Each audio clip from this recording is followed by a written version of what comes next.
Kepada Ibu Kepala Sekolah SD Negeri 2 Pagersari yang saya hormati, kepada Bapak Ibu Guru SD Negeri 2 Pagersari yang saya hormati pula. Monggo Pak Beni.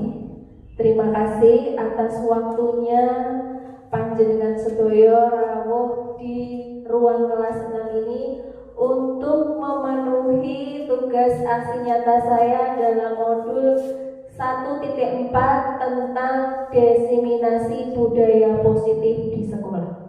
Oke, sebelum kita mulai acaranya, monggo kepada Ibu Kepala Sekolah untuk memberikan sepatah dua patah kata untuk kita semuanya. Monggo Bu Sabar.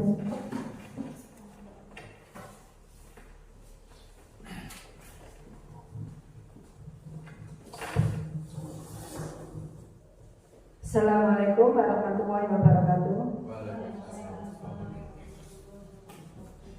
Kepada Bapak Ibu Guru dan staf yang saya hormati dan yang saya banggakan, puji syukur kehadirat Allah Subhanahu wa Ta'ala atas rahmat dan hidayahnya. Pada kesempatan pagi hari ini kita masih diberi kenikmatan, kesehatan, sehingga kita bisa berkumpul di ruangan kelas 6 ini tiada halangan suatu apapun. Salawat serta salam kita aturkan ke junjungan Nabi Agung Muhammad Sallallahu Alaihi Wasallam yang kita nantikan syafaatnya di yaumul kiamah. Amin Allahumma amin. Kepada Bapak Ibu dan staf yang saya hormati, di sini adalah kegiatannya Bu Windy, yaitu untuk memenuhi syarat CGP. Mudah-mudahan nanti dalam pelaksanaan ini diberi kesehatan, kelancaran, kemudahan, dan sukses selalu, dan mudah-mudahan nanti lancar dari awal hingga akhir ya. Dan semoga sukses, dan Bapak Ibu Guru yang lain mudah-mudahan segera menyusul. Alhamdulillah di sini ada tambahan 1, mudah-mudahan besok juga lolos ya, karena yang lain masih ada kesempatan. Kiranya cukup sekian dari saya. Apabila ada tutur kata yang kurang berkenan, saya minta maaf. Kita akhiri. Wassalamualaikum warahmatullahi wabarakatuh. Terima kasih atas sambutan dan pengarahannya kepada Ibu Sabar selaku Kepala Sekolah dari SD Negeri 2 Pagersari. Kita mulai saja, yaitu tentang diseminasi budaya positif di SD Negeri 2 Pagersari dengan saya Eko Widya Asmoro dalam untuk memenuhi tugas aksi nyata modul 1.4 dalam CGP Angkatan 8 ini. Ini perkenalannya saya kira tidak usah kayak ada fasilitatornya, ini Pak Widyo Pranoto dan pengajar prakteknya Bu Nurul Azizah, serta saya sendiri sebagai CGP-nya. Ikutin dengan Pak, kurangin Pak. Tes. Yaitu sedikit. Terus Mati Pak, dikurangi Pak. coba tentang budaya sekolah.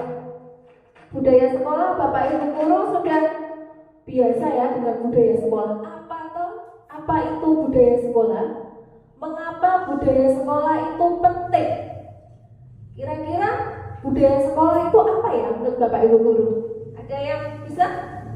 Coba Bu Yuli, budaya sekolah itu apa Bu Yuli? Kebiasaan. Ya, kebiasaan baik yang ada di sekolah. Jadi budaya sekolah itu penting. Budaya sekolah itu tidak instan langsung bisa kita terapkan. Jadi butuh proses waktu yang lama. Oke, ini tentang budaya positif. Budaya positif di sekolah itu adalah nilai-nilai, keyakinan-keyakinan, dan kebiasaan-kebiasaan yang ada di sekolah kita yang berpihak pada murid, sehingga murid akan berkembang menjadi pribadi yang kritis, penuh rasa hormat dan tanggung jawab. Budaya-budaya positif di sekolah kita itu sudah kita laksanakan seperti baris di depan kelas, termasuk budaya positif. Terus membaca Asmaul Husna dan surat-surat pendek. Terus ada juga upacara, itu juga termasuk budaya positif. kultum setiap hari Jumat, terus pramuka, satu lagi adalah senam. Itu adalah termasuk budaya positif.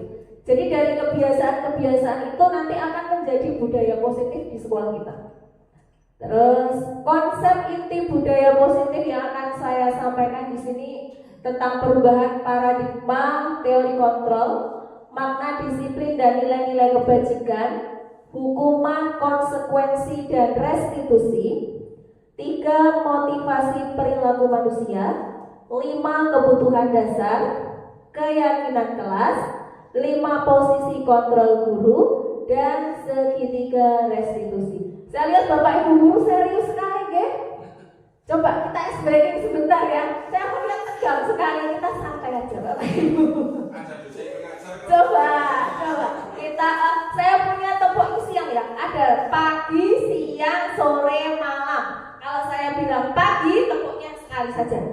Siang 2, sore 3. Kalau malam tepuk angin, tidak ada ya. Nah ini butuh konsentrasi. Coba kita mulai. Anak-anak berarti tegang ya kalau saya seperti ini di kelas. Oke, pagi. Yo, Pak Yono jangan terakhir. Siang, sore, malam, siang, pagi, sore, malam. Ya.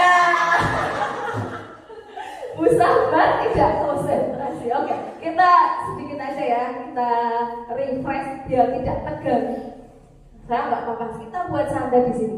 Cobalah buka. Nanti di sini saya butuh 2 orang untuk maju. Coba ada tangan yang digenggam di sini. Nanti ada A dan B. A itu dia menyimpan sesuatu yang sangat berharga di tangannya. Dan itu sangat penting dalam kehidupannya. Nanti ada rekan si B, dia akan membujuk, menghardik, bahkan menawari uang untuk bisa membuka kepala tangan Anda. Coba Mbak Nita sama Bu Yesi sambil biar fresh. Saya kok tidak Bu. Jenengan nanti mau ngerayu Bu. Yesi, Mbak Nita sebagai yang mengepal sebagai si A dan Bu Yesi sebagai si B. Silakan kembali. Oh iya, nggak mau pakai B. Iya. Silakan dirayu. Tangannya bagus ya. Tangannya gimana kan kalau ketemu harus ke tangan dulu. Iya, tahu namanya. Iya, kalau kita kenalan dulu. Maaf, nggak buat kenalan. Kita, iya kan ini hal baik sebelum agar kita lebih sayang kalau udah kenal, makanya kita kenalan dulu. Kenalannya pakai tangan kanan. Coba. Emang kalau kenalan harus tangan. Iya, menunjukkan kesopanan itu adalah budaya di Indonesia. Silakan kalau saya tidak mau. Tidak sopan namanya kalau menolak berkenalan dengan orang. Apakah itu harus? Harus. Gimana? Coba kita main. Tuh tangannya dibuka. Tangan ini juga bisa. Harus sopan dong. Oke, terima kasih. Tepuk tangan untuk Bu Yesi dan Mbak Nita. Oke, dari kejadian yang tadi cobalah buka, ternyata Mbak Nita mau membuka kepalanya tidak? Tidak. Bu Yesi dengan segala caranya pengen kenalan, kalau pakai tangan kiri gak sopan, ternyata tidak berhasil untuk membujuk Mbak Nita. Coba Mbak Nita, kenapa jenengan mau mempertahankan yang ada di kepalanya jenengan ini? Apa sih? Isinya apa toh? Apakah sangat rahasia? Ya, isinya nggak seberapa tapi mungkin berharga. Saya tidak berharga buat orang. Ya, tepuk tangan.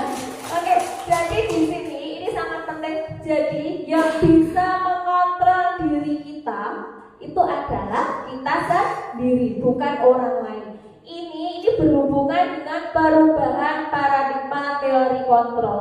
Jadi guru mengontrol murid itu tidak bisa, karena dia yang bisa mengontrol murid itu adalah dirinya sendiri. Paling dia malah hanya di saat itu saja. Terus orang dewasa mempunyai hak untuk memaksa. Nah, murid kita itu lebih muda, lebih kecil dari kita. Kadang kita memaksakan kehendak kita. Itu perlu kita hilangkan seperti itu. Kritik dan membuat orang merasa bersalah dalam dapat menguatkan karakter. Ini tidak ya, misalnya ada anak yang terlambat. Kamu terlambat terus, seperti itu. Mau jadi apa kamu lah, itu dia merasa bersalah. Jadi ngedon ya, dia berpikirnya jadi malu sama temannya dan sebagainya. Penguatan positif, efektif dan bermanfaat. Di sini juga hampir sama. Terus kita bisa mengubah paradigma stimulus respon ke pendekatan teori kontrol. Kalau dulu kita pakai pendekatan stimulus respon, Bapak Ibu guru masih ingat ya? Sekarang kita sudah berubah menggunakan pandangan yaitu teori kontrol tentang dunia. Jadi kita menganggap dulu kebutuhan anak itu sama, ternyata tidak. Ternyata si A kemampuannya seperti apa, si B seperti apa, itu berbeda. Yang bisa mengontrol orang lain itu adalah dirinya sendiri, bukan orang lain itu. Kita langsung aja, kita langsung ke makna disiplin. Coba, makna disiplin. Disiplin itu apa ya kalau menurut Bapak Ibu guru? Ya, taat aturan, cerdas. Ada lagi? Tertib. Apa lagi? Patuh. Apa lagi? Semuanya itu sudah pernah kita lakukan ya. Jadi makna disiplin di sini, disiplin itu berasal dari kata disiplina yang artinya belajar. Dari bahasa apa saya lupa ya. Disiplin mengacu pada disiplin diri yang memiliki tanggung jawab terhadap apa yang dilakukannya berdasarkan nilai-nilai yang diyakini. Terus di sini disiplin positif ini merupakan salah satu cara penerapan disiplin yang bertujuan untuk menumbuhkan kesadaran serta memberdayakan peserta didik tanpa imbalan penghargaan atau reward, ancaman atau hukuman. Jadi kalau misalnya anak terlambat, dia taat aturan apa enggak? Tidak. Nah seperti itu. Tapi juga ada, kita pakai contoh aja Bapak Ibu guru. Kalau kita datang ke sekolah misalnya pagi, gak sih? Wah nanti biar ini sama bu kepala saya sergap gak sih? Kalau saya terlambat nanti dimarahi lah. Itu bukan termasuk disiplin positif seperti itu. Jadi disiplin positif itu berasal dari diri sendiri secara intrinsik. Sebagai pendidik, tujuan kita adalah menciptakan peserta didik yang memiliki disiplin diri, sehingga mereka berperilaku mengacu kepada nilai-nilai kebajikan. Nilai-nilai kebajikan ini sekarang sesuai dengan profil pelajar Pancasila. Oke, nilai-nilai kebajikan. Nilai-nilai kebajikan di sini nilai yang disepakati bersama, lepas dari suku, bangsa, agama, bahasa maupun latar belakang. Di sini ada 3. Yaitu profil pelajar Pancasila, PYP, dan life skill. Tapi yang kita terapkan di sekolah sekarang kebanyakan yang ini ya, beriman dan bertakwa kepada Tuhan Yang Maha Esa, dan berakhlak mulia, berkebinekaan global, bergotong royong, mandiri, kreatif, dan bernalar kritis. Itu yang akan kita terapkan. Sebaca 3 motivasi perilaku manusia. Ini yang saya singgung tadi. 3 perilaku motivasi manusia itu ada 3. Yang pertama, untuk menghindari ketidaknyamanan atau hukuman. Yang kedua, untuk mendapatkan imbalan atau penghargaan dari orang lain. Ini termasuk motivasi ekstrinsik. Jadi dari luar. Kita butuh untuk menghindari hukuman. Saya datang tepat waktu sama anak, misalnya bed gak lengkap, terus anak-anak bisa bolos atau pulang, ambil bed itu untuk menghindari ketidaknyamanan atau hukuman. Bisa juga untuk mendapatkan imbalan atau penghargaan dari orang lain. Contohnya anak-anak, misalnya ada juga anak yang manja ya sama kita, pengen cari muka, cari ini juga ada. Terus ya ini yang penting adalah motivasi intrinsik. Ini untuk menjadi orang yang merasa yang mereka inginkan dan menghargai diri sendiri dengan nilai-nilai yang mereka percaya. Pokoknya dia sadar dari dirinya sendiri. Misalnya kita berangkat ke sekolah jam 7, ya sudah itu dari diri sendiri. Kadang bisa kasih, kadang bisa siang. Itu dari sendiri, tidak. Wah nanti kalau saya telat dimarahi. Wah nanti kalau saya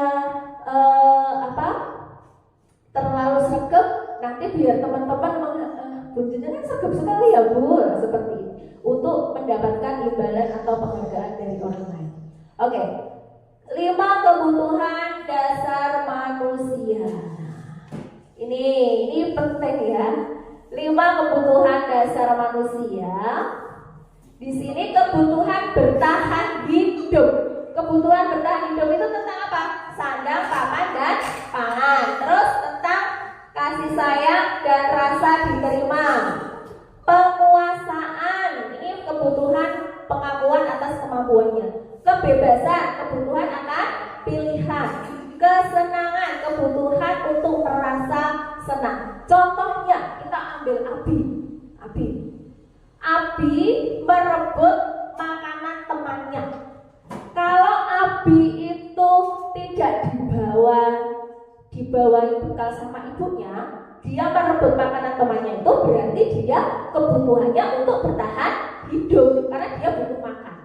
Tapi misalnya dia sudah dibawain sama ibunya, tapi yang dibawain kok sama telur terus, dia bosan, dia butuh yang lain. Berarti dia butuh kebutuhannya apa? Kesenangan, seperti itu. Terus kebebasan, dia nggak mau samu, bosan saya sama bu guru itu kok saya bosan ya, belajarnya kok ngitung terus sama cerita sama gambar terus lah, itu adalah kebebasan. Sebenarnya ini sudah kita terapkan di sekolah. Langsung saja. Mari identifikasi masalah berikut coba ya. Di sini ada kasus Dinda, seorang anak kelas 3 SD. Begitu tiba di rumah, sepulang dari sekolah, menangis dan mengadu pada ibunya bahwa dia benci pada Ibu Rani, gurunya. Menurut Anda, kebutuhan apa yang berusaha dipenuhi oleh Dinda? Jika jawabannya seperti ini. Tadi kan ada 5 kebutuhan ya. Coba yang pertama, Ibu guru bilang aku tidak boleh bersenandung sewaktu mengerjakan tugas. Katanya kelas harus tenang, tidak ada suara, kan nggak seru jadinya. Nah ini kebutuhan apa menurut Bapak Ibu? Ya, kesenangan tuh. Terus, Ibu guru tidak menyapa aku hari ini, padahal aku pakai jepit rambut baru. Apa? Tidak menyapa aku, berarti dia membutuhkan kasih sayang atau perhatian. Terus, aku bosan, masa belajarnya cuma gitu-gitu aja, dengerin ibu guru aja. Apa? Kebebasan, ya, dia butuh bebas. Terus aku sebel, gambarku tidak rapi, malah ibu guru nunjukin ke teman-temanku di depan kelas. Berarti ini adalah penguasaan, dia pengen dianggap. Jadi ada 5 kebutuhan dasar manusia seperti itu. Ini yang baru buat saya ya. Jadi ada hukuman, konsekuensi, dan restitusi. Kadang kita salah persepsi. Ada hukuman, konsekuensi, dan restitusi. Kalau hukuman itu tidak terencana atau tiba-tiba. Misalnya ada anak telat, kamu lagi terlambat, sana apa? Putar lapangan 2 kali. Nah itu hukuman secara tiba-tiba. Terus bersifat satu arah dari pihak guru saja. Jadi guru yang memberikan, anak tidak boleh seperti itu ya. Terus tanpa melalui suatu kesepakatan, tidak ada kesepakatan antara kedua belah pihak. Hukuman yang diberikan bisa berupa fisik atau psikis. Secara kata-kata saja anak psikisnya sudah kena ya. Jadi sampai dia tua pun teringat. Terus konsekuensi. Nah ini beda.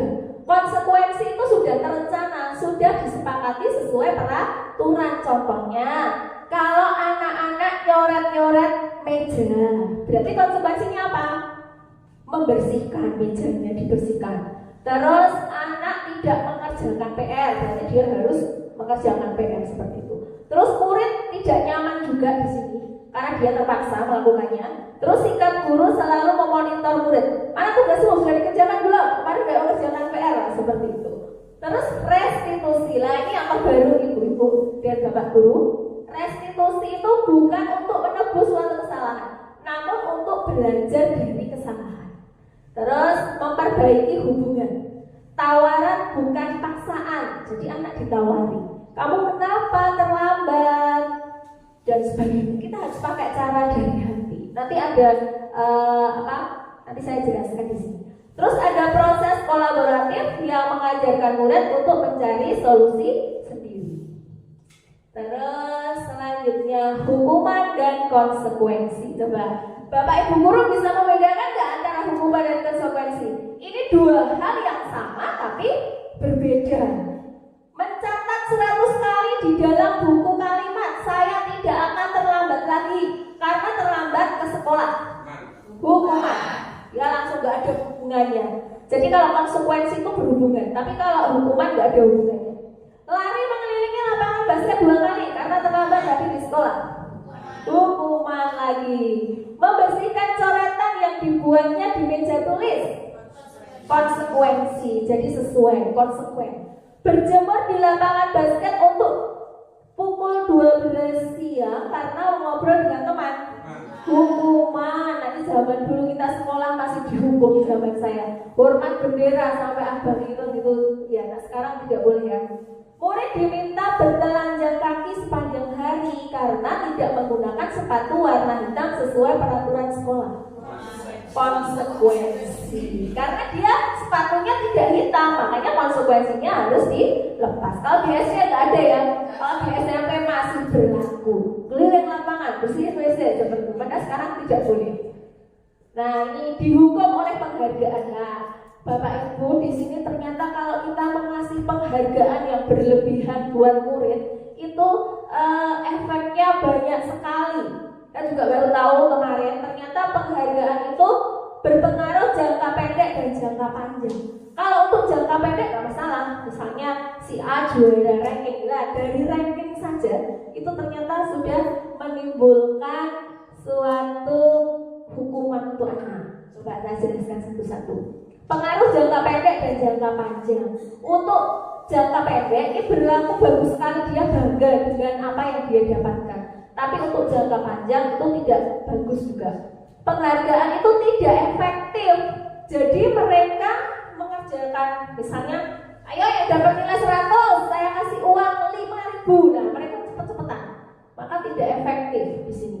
Penghargaan merusak hubungan, jadi terjadi persaingan antara siswa yang satu dengan yang lain. Penghargaan mengurangi ketepatan. Nah ini nasib cepat, padahal nggak bisa. Lirik punya temannya yang pinter, dia yang maju duluan, yang pede, yang pinter menengah, dia malu menunjukkan. Nah ini juga mengurangi ketepatan. Penghargaan juga menurunkan kualitas.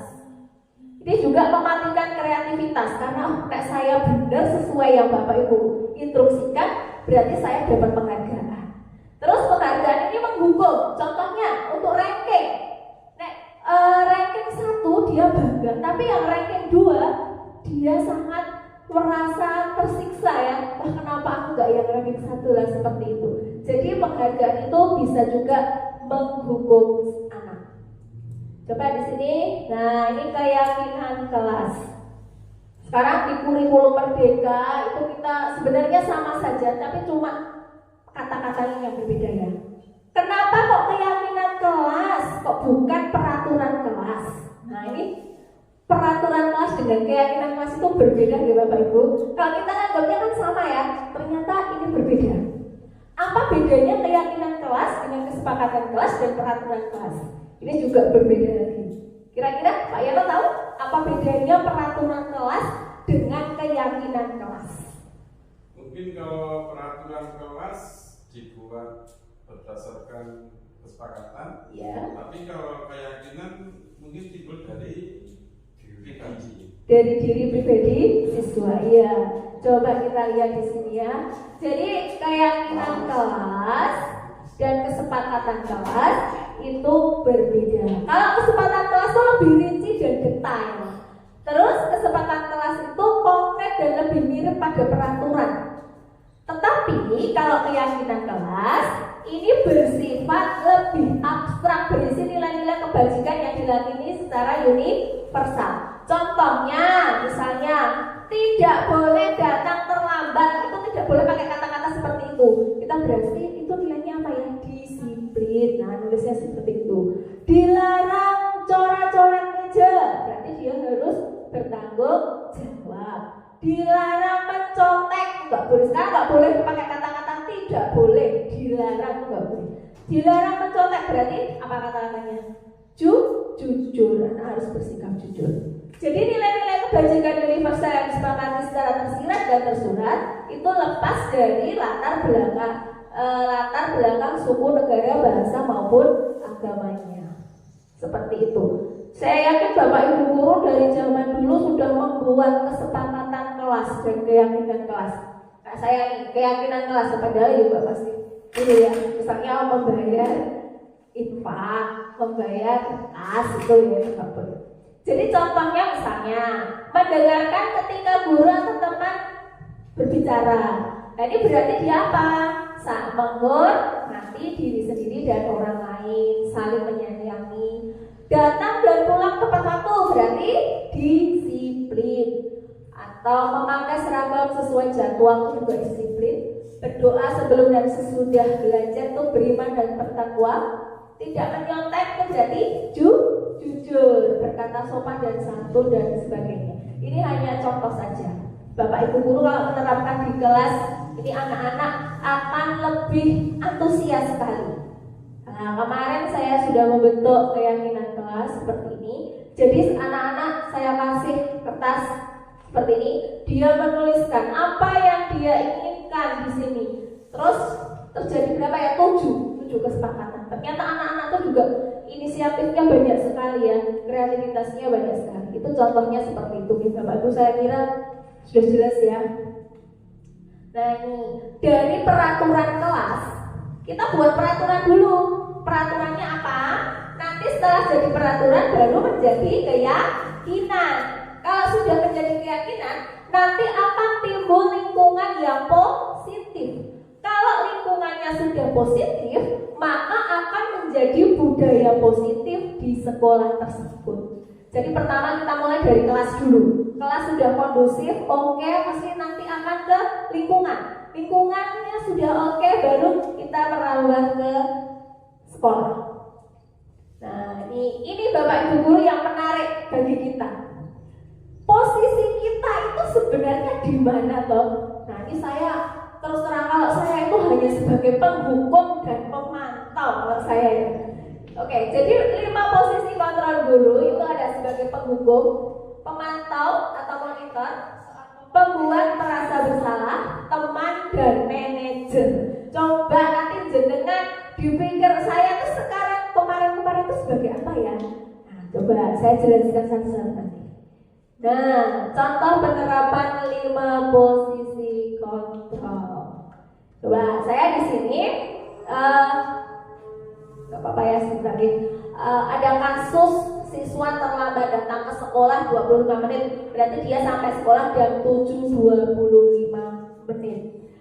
Kita sebagai penghukum, nah kalau penghukum itu suaranya keras, menunjuk-nunjuk, membentak, bisa berupa fisik atau kata-kata. Nanti dampaknya muridnya tuh menjadi pendendam, nggak suka sama ibu itu galak, terus tidak menyukai guru atau mata pelajaran yang diampu. Misalnya siapa ya yang telat punya saya, tapi kalau yang cewek saya nggak berani bentak. Dulu Dio telat terus. Dio, kenapa kamu terlambat? Nah, seperti itu. Gak bisa bangun pagi ya? Terus itu silakan lari lapangan 2 kali. Nah itu sebagai penghukum. Dia, Bu maaf, orang telat terus lari. Nah seperti itu sebagai penghukum. Jadi kita secara tidak langsung tuh ternyata sebagai penghukum itu introspeksi saya sendiri ya. Saya dulu pernah melakukan seperti itu. Terus sebagai pembuat merasa bersalah. Nah ini juga sering kita lakukan. Kalau panjenengan saya kira enggak.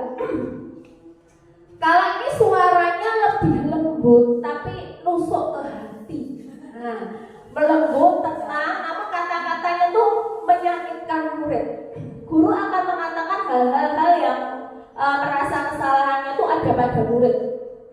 murid tuh merasa menderita banget. Terus dampaknya membuat murid merasa bersalah, rendah diri dan menarik diri dari lingkungan. Jadi suka merenung. Contohnya ada siswa yang terlambat. Maaf Bu, saya terlambat. Berapa kali ibu memberitahu kamu? Tapi alat ya. Berapa kali ibu memberitahu kamu selalu mengecewakan ibu. Kamu mau ibu dipanggil atau ditegur ibu kepala sekolah? Kamu itu gimana sih? Kamu tuh sangat mengecewakan ibu. Gimana saya harus menulis di presensi kamu? Kamu mau ya saya dipanggil ibu kepala sekolah seperti itu? Jadi anak dia merasa langsung down ya, nusuk hati. Nah ini teman itu bagus, tapi anak lunjak suwi-suwi ya di sini. Sebagai teman itu suaranya guru ramah, say hello. Kalau di SD nggak terlalu. Kalau panjenengan sudah ngajar di SMK beda lagi. Sama guru nih merangkul gini, ya Bu, ya makan bareng ya gini. Terus cenderung bersenda gurau untuk menghangatkan suasana. Dampaknya murid akan bergantung pada satu guru itu. Saya suka sama Pak Guru itu, lendak-lendok. Terus murid tidak mandiri, tidak biasa berpikir untuk diri sendiri. Contohnya ada siswa yang telat. Ayo dong ikuti aturan sekolah, tolong bantu ibu ya. Itu ya, ya Bu, ya sudah sekarang terlambat tidak apa-apa, lain kali jangan diulangi lagi ya, silahkan duduk. Nah, itu besok balani menaik anak saya seperti itu sebagai teman. Terus ada pemantau itu sebagai atau monitor. Kita hanya memonitor saja ya di sini.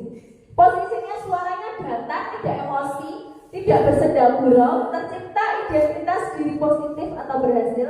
Pemantau perlu senantiasa memantau. Jadi dampaknya murid akan menghitung konsekuensi dan hadiah tanpa memahami sepenuhnya nilai kebajikan yang dituju. Jadi tidak sepenuhnya mandiri, masih tergantung dengan guru. Ini sering kita lakukan ini pemantauan. Contohnya, kamu sudah melanggar peraturan, kamu tahu konsekuensinya.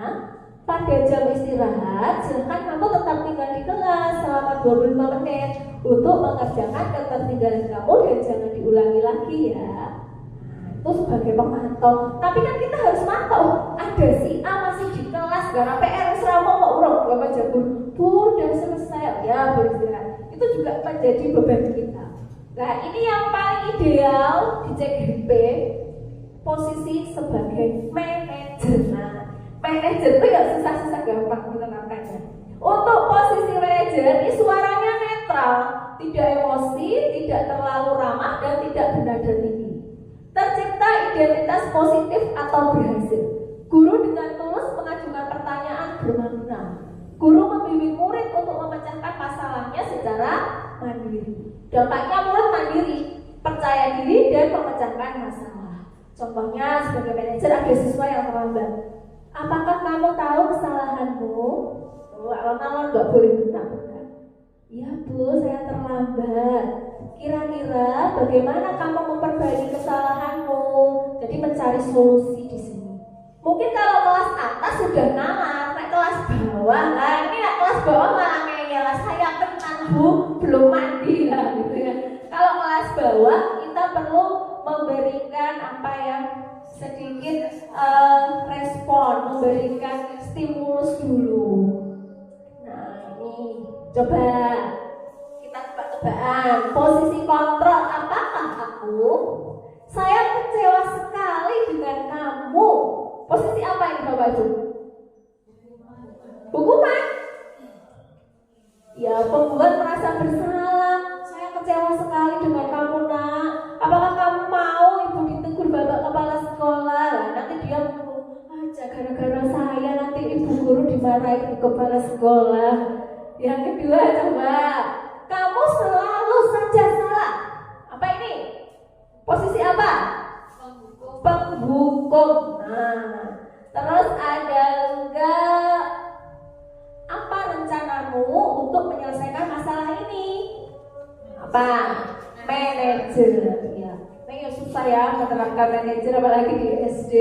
Terus ayolah lakukan demi bapak atau ibu ya. Pokoknya nak pakai ayolah itu berarti apa? Posisi sebagai teman. Dia akrab sekali. Coba yang terakhir. Apa yang telah kamu lakukan? Berarti apa dia? Pemantau. Dia selalu memantau. Oke, ini yang penting Bapak Ibu. Kalau panjenengan ingin menerapkan segitiga restitusi dalam menyelesaikan permasalahan di kelas. Kemarin saya hanya acting saja itu manggil anak untuk praktek segitiga restitusi. Jadi segitiga restitusi ini adalah suatu proses dialog yang dijalankan oleh guru agar dapat menghasilkan murid yang mandiri dan bertanggung jawab. Di sini ada tiga tahap. Yang pertama adalah menstabilkan identitas. Yang kedua itu adalah validasi tindakan yang salah. Dan yang ketiga adalah menanyakan keyakinan. Kita bahas satu-satu. Menstabilkan identitas. Nah, contohnya seperti ini. Berdasarkan prinsip membuat kesalahan adalah bagian dari proses pembelajaran. Berbuat salah itu wajar. Misalnya ada anak yang terlambat. Kamu kenapa terlambat? Saya bangun kesiangan, Bu. Pertama nggak seperti itu. Berbuat terlambat itu wajar dan sebagainya. Pokoknya kata-katanya harus halus. Tidak ada manusia yang sempurna. Ini kata-katanya untuk menstabilkan identitas. Terus dan sebagainya. Kamu berhak merasa begitu dan sebagainya. Nanti ada contoh dari saya. Terus yang kedua adalah validasi tindakan yang salah. Ini kita menanyakan alasannya mengapa dia melakukan seperti itu. Padahal kamu bisa melakukan yang lebih buruk dari itu ya. Kamu pasti punya alasan mengapa melakukan hal itu. Misalnya gelut sama temannya di kelas, kita panggil dia baik-baik seperti itu. Kamu patut bangga pada dirimu sendiri karena kamu telah melindungi sesuatu yang penting buat kamu dan sebagainya. Ada di sini ya. Dan yang terakhir adalah menanyakan keyakinan. Nah, keyakinan kelas apa yang kamu langgar? Apa yang kita percaya sebagai kelas atau keluarga? Apa nilai-nilai umum yang telah kita sepakati? Apa keyakinan yang kamu langgar? Solusinya di mana? Nah, itu adalah di sini. Kira-kira jalan nggak kalau di sekolah kita dengan segitiga restitusi? Kita coba. Jadi untuk segitiga restitusi itu ada 3 tahap. Pertama adalah menstabilkan identitas, validasi tindakan yang salah, dan menanyakan keyakinan. Coba ini contoh. Ini saya sama Rifki. Rifki itu, sorry.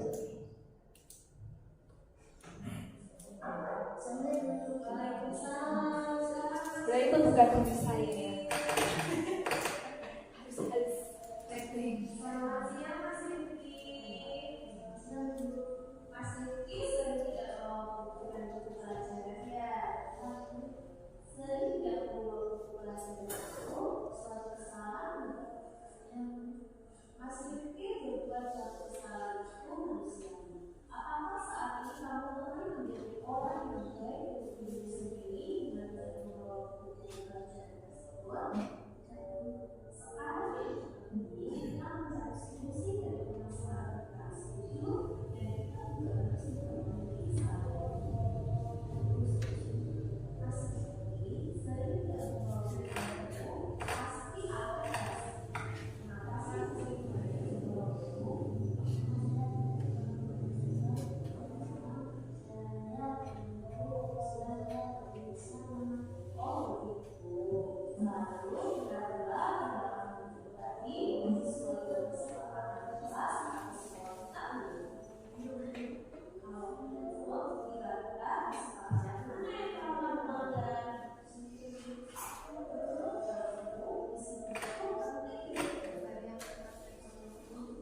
adalah contoh penerapan segitiga restitusi kemarin. Jadi karena dia di video jadi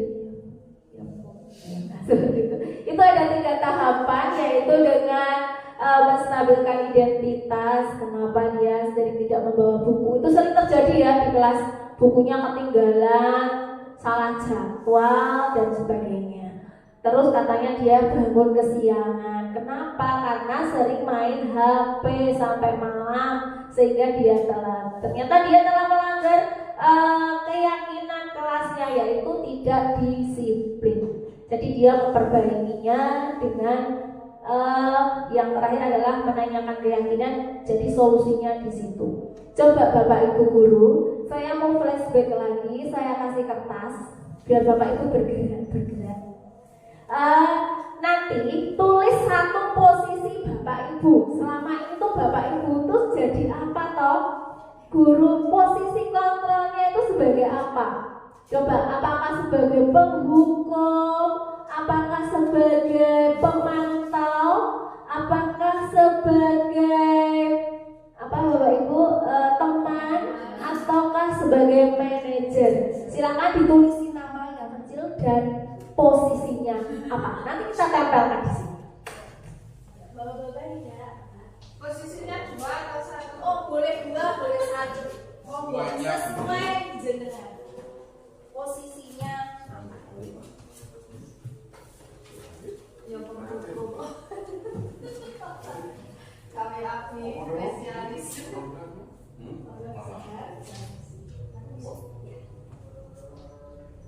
silakan. Posisinya Bapak Ibu itu sebagai apa toh? Sebagai penghukum atau sebagai pemantau atau sebagai teman atau pembuat merasa bersalah atau sebagai manajer? Posisi Bapak Ibu guru selama itu seperti apa? Coba silakan ya, sudah bisa ditempel di sini biar tidak pegel duduk di kursi kayu. Ya, pegel. Awas hati-hati, banyak kabel. Memang kalau pembelajaran yang menarik kita butuh modal ya. ATK-nya tidak oke. Betul, itu betul sekali. ATK harus banyak. Kalau kita pengen menerapkan yang sesuai dengan pembelajaran. Oke, nggak apa-apa Pak, boleh saya ambil ya. Coba kita lihat Bapak Ibu guru hebat di SD Negeri 2 Pagersan itu posisinya selama itu sebagai apa? Terus terang kalau saya sendiri ya, itu adalah sebagai penghukum dan pemantau. Kadang membuat rasa bersalah langsung itu ternyata nggak boleh. Kalau sebagai manajer belum, apalagi teman belum ya. Oke, pembuat merasa bersalah. Ini ada penghukum, teman dan pemantau. Ini lengkap ini. Penghukum dan monitor berarti pemantau, oke? Terus posisi sebagai teman, Wagut nih Mbak Nita sebagai teman, Bu Feria pemantau dan manajer, good ada manajer di sini, teman dan manajer, pemantau, penghukum, ini Pak Pri yang tinggi sekali, pemantau dan teman, oke? Jadi sudah lengkap, ternyata di SD kita sudah ada 5 posisi kontrol Bapak Ibu guru selama ini. Ternyata kalau kita sebagai penghukum saja itu tidak tepat ya.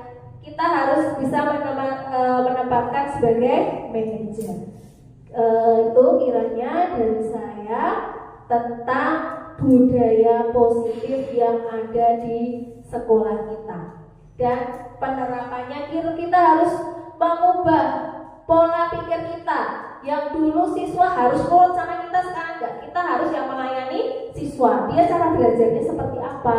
Nah, kita harus mengubah metode pembelajaran yang kita terapkan di kelas. Coba dari yang tadi saya paparkan, kira-kira Bapak Ibu guru ada pertanyaan boten? Ada yang ingin ditanyakan? Kalau bisa saya jawab. Yang paling baik itu posisinya kita sebagai apa seorang guru? Oh iya, posisi yang paling baik itu adalah sebagai manajer, Pak. sebagai manajer. Jadi kita bisa memanajer siswa, anak itu kita ajak diskusi. Nah, tadi mana ya? Ini pemantau, ini sebagai manajer. Jadi anak diajak berpikir. Jadi anak cari solusi. Misalnya, supaya Pak Abi telat. Kenapa kamu terlambat, Abi? Dia udah tergopoh-gopoh. Assalamualaikum, maaf Bu, Pak, saya terlambat. Kenapa kamu terlambat? Saya bangun kesiangan. Nah, kita nggak boleh, kamu telat terus dulu, nggak boleh Pak. Saya kelihatan, kita tanda tangan Bapak Ibu guru semuanya, itu nggak boleh. Jadi kenapa kamu terlambat? Kan pasti ada alasannya. Nah, ada alasannya, kita menanyakan. Kalau kamu terlambat itu kira-kira keyakinan kelas apa yang kamu langgar, seperti itu. Oh, ternyata saya nggak disiplin Pak. Oh ya, kalau nggak disiplin, untuk memperbaiki kesalahan kamu itu, kamu mau bagaimana? Jadi ada solusinya seperti itu. Ada pertanyaan lagi Bapak Ibu? Tapi kalau dilakukan hampir setiap hari, apakah ada solusinya? Mungkin. Nah, ini kalau kita sama-sama belajar. Jadi tergantung anaknya juga. Ada anak, wah Bapak Ibu guru baik kok, seseorang telat meneh. Nah, itu ada. Ini boleh dihukum atau tidak? Sebenarnya ini untuk kurikulum kita sekarang ya Pak, itu kita ubah jangan sampai menghukum anak secara fisik maupun psikis. Jadi dia itu akan terbawa sampai tua. Bahkan saya saja sudah tua. Dulu zaman SMA saya disuruh guyon sama temannya ya, disuruh maju, dipupurin pakai, dulu masih kapur ya, pakai guyon. Sampai sekarang saya masih ingat Pak. Itu ternyata hal kecil seperti itu masih diingat. Ternyata murid, apalagi anak SD itu kata bu guru ya bu guru. Misalnya bu guru salah jelasake, terus di rumah diajari boten bu guru, pokoknya harus sama Pak Guru atau Bu Guru yang dijelaskan itu. Nah, jadi kita itu sekarang figur ya, sebagai figur, sebagai manajer perlu kita terapkan. Kita hanya sebagai fasilitator saja, kita memberi kebebasan kepada anak. Seperti itu Pak. Ada pertanyaan lagi Bapak Ibu? Tidak? Oke. Terima kasih Bapak Ibu atas waktunya, meluangkan waktu untuk desiminasi saya dalam memenuhi tugas TGP ke-8 di modul 1.4 tentang budaya positif. Oke, saya akhiri. Wassalamualaikum warahmatullahi wabarakatuh. Terima kasih Senin.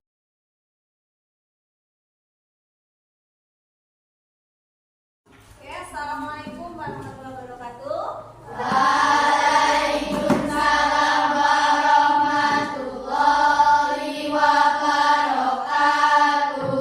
Selamat pagi anak-anak. Pagi Bu. Bagaimana kabarnya hari ini? Alhamdulillah luar biasa. Allahu Akbar. Oke anak-anak, untuk pertemuan pagi ini kita akan membuat tentang keyakinan kelas. Jadi keyakinan kelas itu mirip dengan peraturan kelas. Kalau dulu namanya peraturan ya, semenjak ada kurikulum merdeka kita namanya jadi keyakinan kelas. Keyakinan kelas dengan peraturan kelas itu hampir sama. Kalau dulu peraturan kelas contohnya apa coba? Dilarang apa? Dilarang mencoret meja. Dilarang coret-coret meja. Apalagi? Dilarang buang sampah sembarangan. Buang sampah sembarangan. Apalagi? Dilarang Ya, dilarang berbicara kotor dan sebagainya. Terus dilarang mencontek atau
dilarang, tidak boleh, itu tidak boleh dipakai. Jadi misalnya mengerjakan PR, wajib mengerjakan PR, berarti kamu boleh nulisnya, berarti itu adalah perbuatan yang bertanggung jawab. Sama teman, saling membuli, boleh nggak? Berarti nanti kamu tulisnya apa? Saling menghargai atau menghormati antar teman. Nanti terserah, kamu boleh tulis salah satu. Nanti saya kasih kertas seperti ini. Nanti kalau sudah ditulisi, nggak usah dikasih nama. Tulisnya aja, kamu apa satu aja. Keyakinannya nanti ditempelkan di sini. Sudah jelas? Ada pertanyaan tidak?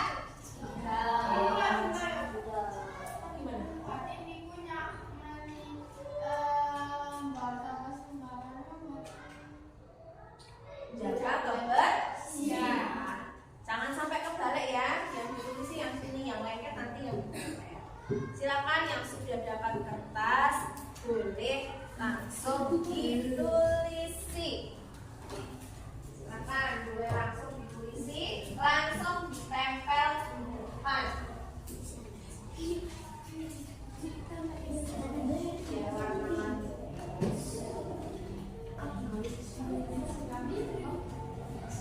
Silakan ditulis, yang tulisnya nggak besar nggak apa-apa. Ya boleh, kecil juga boleh. Nggak usah dikasih nama, langsung tulis yang sudah tempelkan di depan. Yang sudah boleh ditempelkan, silakan.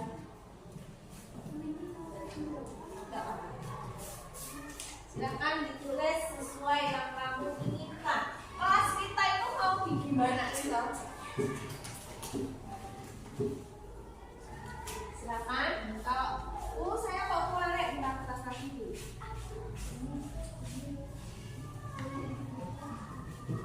Silakan ditempelkan. Kita akan membuat keyakinan kelas kita. Yang belum sesuai kamu yang kamu pikirkan aja, nggak usah menjadi beban. Saya pengen kelas ini semuanya jujur, bersih. Adalah kebersihan. Saling menghormati antar teman. Luar biasa, berbeda.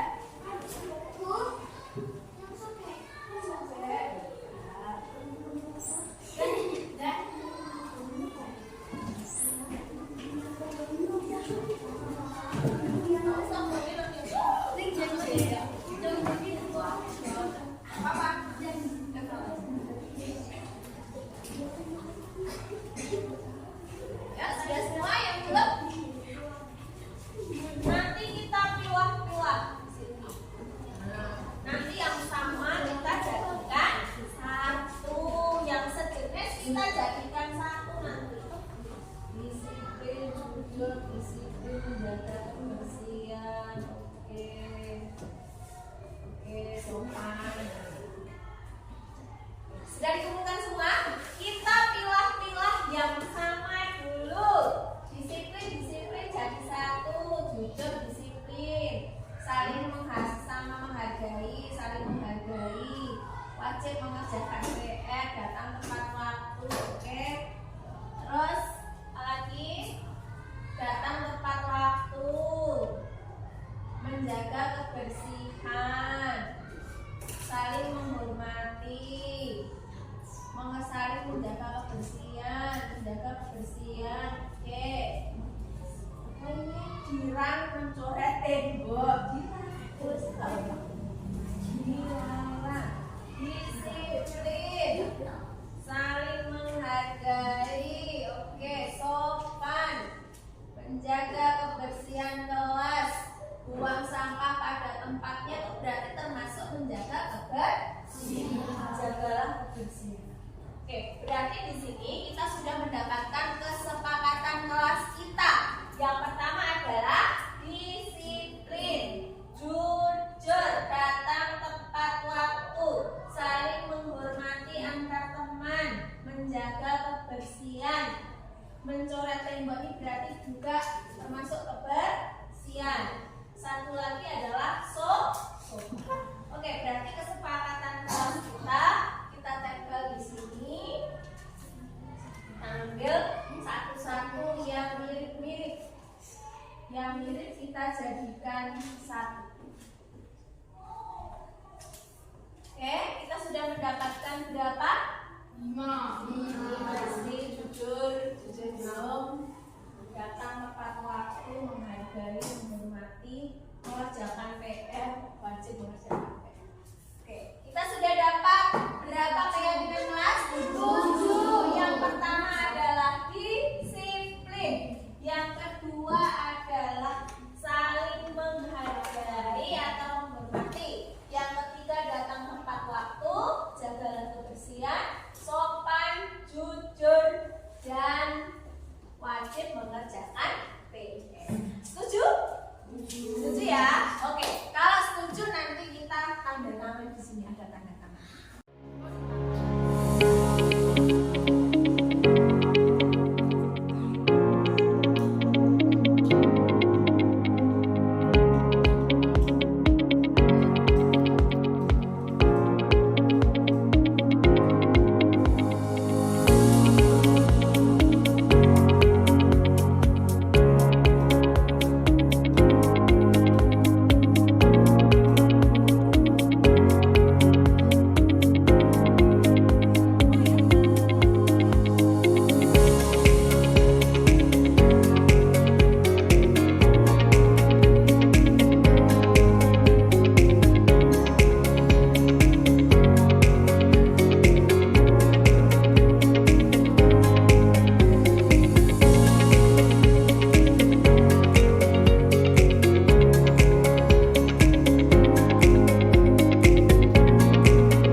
Saya sangat senang membuat keyakinan kelas karena dapat membuat saya untuk saling menghargai.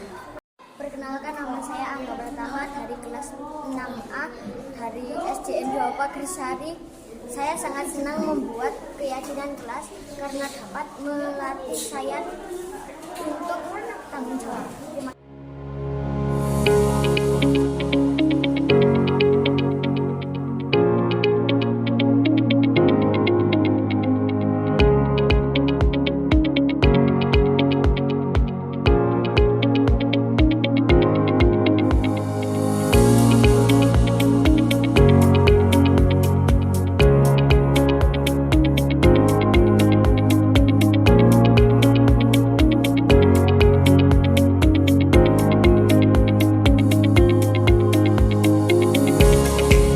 Assalamualaikum warahmatullahi wabarakatuh. Perkenalkan, saya Sadar Rahayu selaku Kepala Sekolah SD Negeri 2 Pagersari.